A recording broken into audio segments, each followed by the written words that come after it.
All right, guys, you both built reputations on risk. What's one decision you've made people thought that was crazy in hindsight, defend who you are today? Defined who you are Well, today. we're here. I think that might be the craziest decision we've had in a while. Yeah. Uh, for you, maybe Griswold. What do you think? Yeah, Griswold or just any of the jumps that tend to go okay. It's always a risk versus reward when you get to walk away from it. You're on the next one. When you, Probably for me, it was jumping out of a plane without a parachute. I think that's pretty simple. As it turns out, and it's a little frowned upon. So yeah, it was a good time. but you made it. That's what counts. There you go. You think about legacy, not trophies. What do you want your families to, or future racers, to feel when they hear about your names? Honestly, if I think not to speak for Jim, but we can go out there, have a good time, do the best we can do, try to be positive. I think that's pretty much. And I don't really care about legacy. Yeah, I mean, walking away and being like, those guys had more fun than anybody else. That's always the goal. And if you're, you can still, place doesn't matter. As long as you're having the best time possible, that's what we're here for. That's what all losers say, Jim. Place matters. If Other than we're going to win. No. we're gonna win. We better hopefully do Well, something if you win today, you'll be in second place. No, it depends on how everyone finishes. I mean, we could technically get third and win, or win and get third. Oh, okay. So it's At least you'd be up there on the stage today, which I'll be taking video of. we've been one spot off of that stage both days. So Well, I'm rooting for you today. I tell you that. Now, speaking of that, if racing just is over tomorrow, which it is, what are you going to do now? go home and see my family.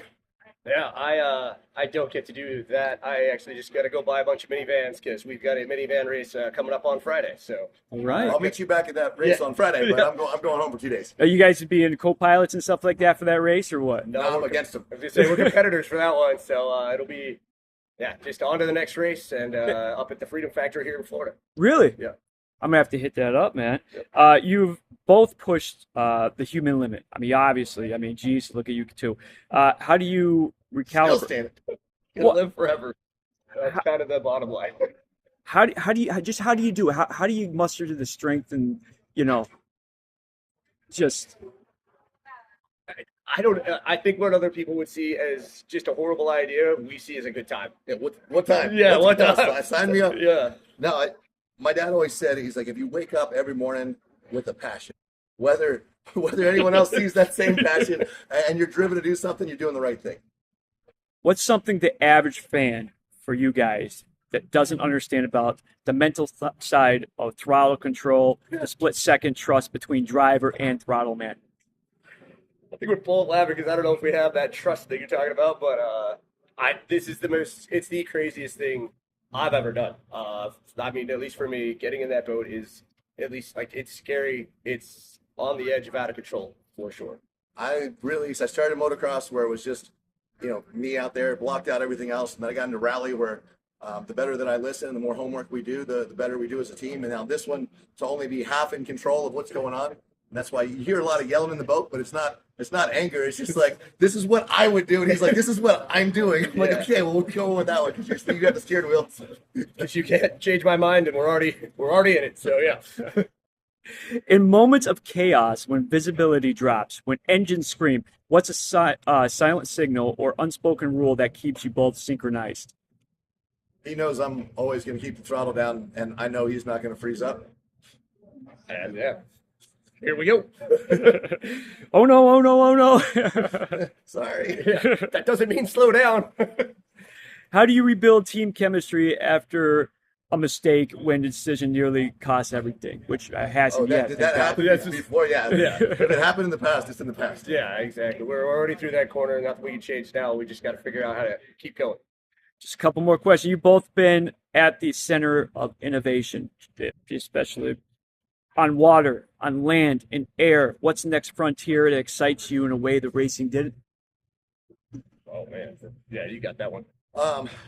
Actually, to be home with family more, you realize through my whole life as a kid, I always wanted to race professional. I always wanted to be, world champ, national champ, whatever it was, motocross, nations, that kind of stuff. And when I got there, I realized that the most fun I ever had was being with my friends. And we got channel 199 right now where we're doing a YouTube. And really, I always kind of laughed at YouTubers. I was like, oh, no, it's not, it's not racing or that's not this. But then I realized the most fun that you can have is literally doing stuff with your friends, with your family, and trying to be home more when my whole goal as a kid was to be gone more. Yeah, it's been cool. Like definitely the build out of Pastrana land is just getting insane. His whole new G-shred thing with the half pipe, but then we've got a pretty cool video coming where that shouldn't have worked either. And speaking of innovation, so He put a boat loop in my lap pool with a jet boat, and well, it's going up this weekend, so Yeah. check it out. You've inspired countless young racers. What's a truth you've learned that goes against what you were taught early in your career? Give this my subscribers, the people who are watching this around the world, guys. Hey, if you're doing what you love, you don't work a day in your life. So a lot of times it's a lot more hours, it's a lot more time, it's a lot more heartaches and pain in the sports that we love to do. But every second of it's worth it, because why would you stop doing what you love because of an injury when you're injured, all you're bummed out about is that you're not getting to do what you love.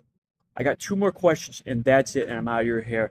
If you two could co-found something beyond racing, beyond anything, maybe a mentorship, a product, a foundation, what would it stand for, and what would you do?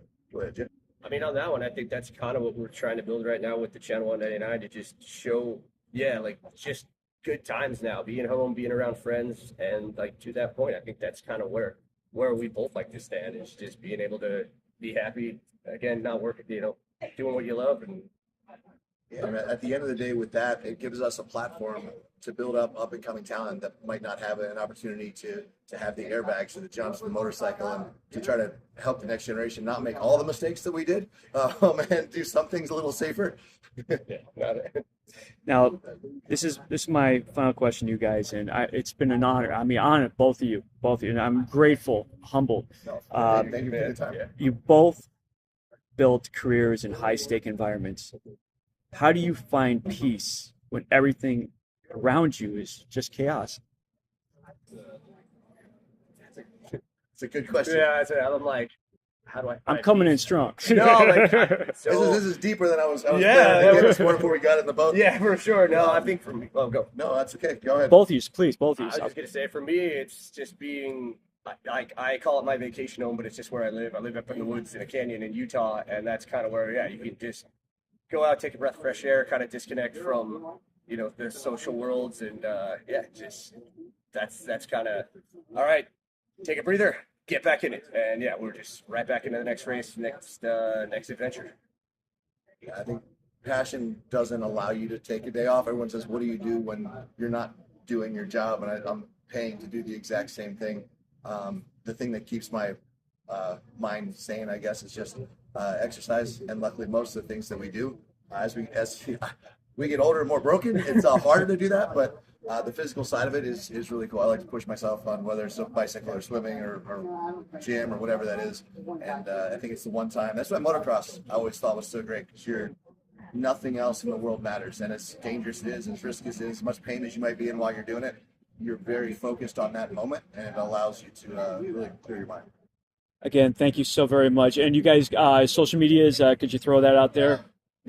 Channel 199 and at Jim York, at Travis Pastrana. What's yours? Yeah, at Jim York, at Travis Pastrana, and like you said, Channel 199. And I look forward to seeing you next year. Thank you guys for this interview. Thanks for your time. Thanks.